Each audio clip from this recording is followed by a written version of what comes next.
Salfalava, lau Samoa Entertainment TV le nei mai pia, ai usti mai an whaafonga. O whailo mai nei ele ofisa o su enga wha scientist ya Samoa le srosi vai lima. Le whaatalia ai o se mea whaingāru ngā whaapitua e wha o ngā mō masini breathalyzer e wha mautu ai se soli tu la whonua se aveta avale o Masalomia le wha asua avale mtangaru ngau leo leo. Il pepa o whamtalanga mai le ofisa su e o tau mai ai.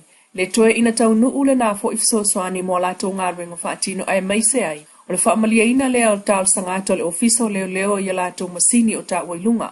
Ai, o le mea whai ngā ruenga whaapitoa lea. O lo whaatali nei mai Canberra Australia. O ifso soani mai ai le pūlenga o leo leo al malo Australia lon whaatupeina. E le whaamtalanga aloa ia lava lea mai le ofiso le SROS. O whaailoa mai ai fo i le whaase e ane lea o le isi vaenga o lato ofisa su e whaapitoa. Le molecular division i le isi tuwala, i le whale sa whaao ngā, e le whale mai o le medicine, ai ua maua e le SROS, mō la tausu enga whaapitoa, e tūma oti lava, a la tausu enga, mai le ofisa o leo leo. Mai e talu mai le luafe sutasi, na saini ai le ngā ruenga sosoania le SROS, mō le mta ngā ruenga o leo leo, ono o mafua anga, e peo le ngā lue whaatasi, ina ia whaasawina mai ai tupe le malo e whaalu i suenga e lafo atu i atunu i whafo. Ai o le vave o na mau le taunu unga o suenga, pe a whaia i le SROS, o le umilava o le lua vai aso e whaatali ai. Whaatusa, i le whaitau maasina e whaatali ai taunu unga o suenga e lafo i whafo. Male, o le tali atu, i le mana vave mai o le mtanga ruenga o whaapsinonga i mta upo mtanga ruenga o leo leo i fia maua vave ai se moli mau po se whai unga whaapsino. Pei fwoi o na yaili taul sanga atu o le ofisa o leo leo i lato masini manava po breathalyzers i le amatanga o le tau sanga. Lea, ua toitoa ina tau nuu me whai ngā ruenga whaapitoa e loa ai le wha maoni o le whai taunga mai masini manava leo leo. Ua whaatupe mai lea e leo leo ale malo au se talia. O whaase ina ai e le SROS, ni tua inga whaalawa i tele ilo lato whaiwhaianga, e le whaatinonga o ngā ruenga abatu e leo leo, ma whina umai, o lo ave lava la lato whaamua i ngā ruenga e abatu e le ofisa o leo leo, talu mai le lato umalienga ua silia nei le se fulu tausanga o whaawa upea.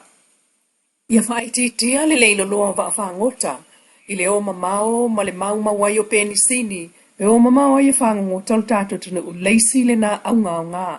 O pole whangota lea o lo whaawau lava o na toto i sami la lata mai i motua upolo mastawai, mō whangotanga, ma mōle mawina atu e le fiongan minsta, la o le mali e toa pulata i vao le Winter Schmidt, i le vavea o le so a o tō whawhale tele lo tātou tunu. O nei pasala launga lo awina atu le tātou wafu, pāpitoa wa whangota i nei sa malalo. Tai au nei se tasi o tai au tā ua o lo pasolo e ngā luenga whaawau. Ale mtanga luenga o le tui natu leo tātou pole whangota i o ngā sami la lata i tonu o tātou o tunu.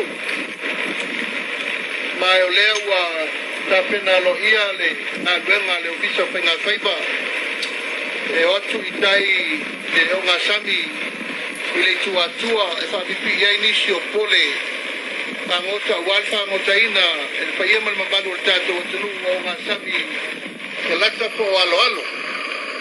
Pamoi moine o leva na pasala la watu i le whaiema le mabalu o tātou o tunu o ngā luenga ina ia whawawina pea le tulanga titia le lei. O whangota ina e leo whaiwhaiba e meise tulanga uma o whangotanga i te tonu o ngā sami la lata e iai alo alo te e pasi atu la kiki le tua au. O whamoe moe o mea whainga luenga nei o pole whangota la lata. Nei ama whai o na whaatupu tele ina i pea i ama whingota. E maua i te tonu o ngā sami i alo alo. Ma o purkalame nei o lefa tia e whaasolo pea i nuu ma whionga uma lava i te tonu si tātou atu nou. Mato whaatasi e tai au nei ma William ma le lato ofisa mai le palapo tonga al Pasifika e mai soani le tato tanga vengo patuanga o whainga whaiba ina ia whapipi ina uma nei me whainga vengo o la wai o le va ale la tu malpito le lai o la wai o malava tu langa na tape na ina o pole uma nei ina ia whapipi ina le so o le so la le la nga ia le tua piula ma pale fa ia o le fa mo le so ina ia fa pina nei me fa ngalwenga o i lava le paia man mamalu o tato wa tunu wa nga yo nga samia ale wa ta pena le leifa mo mo tato tanga lenga ina ia maua tulanga o fa ngotanga ina ia o fanga fa kasi ia mafingo ta uma ia o nga sami mai o nga sami e ma fa ia maua ia mafingo ta ese wale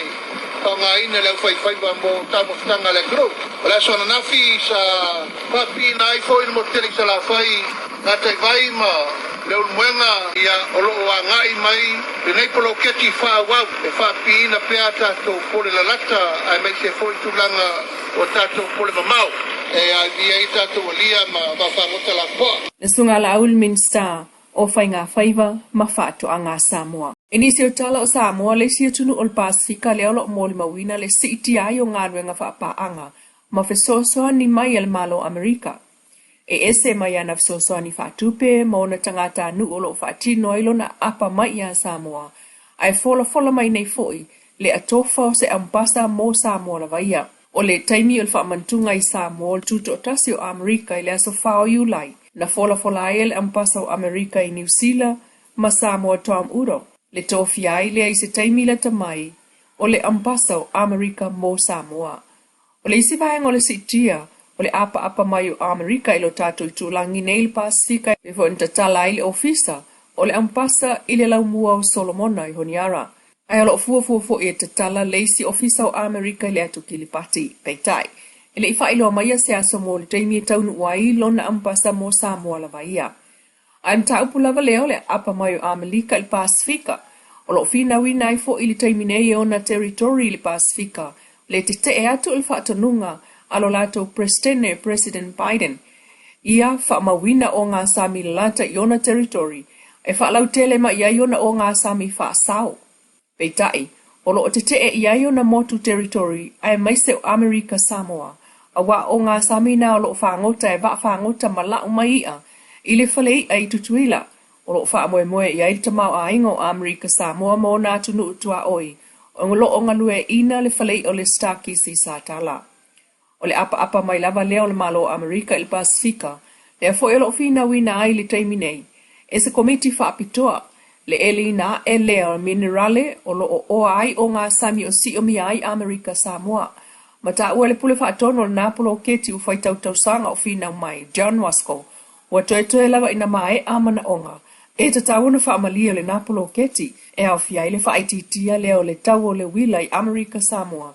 E whaamoe i ai ngā ruenga whaatino e pe o le whaamamaina leo le minerale. Ma toe whaatau atu i whafo.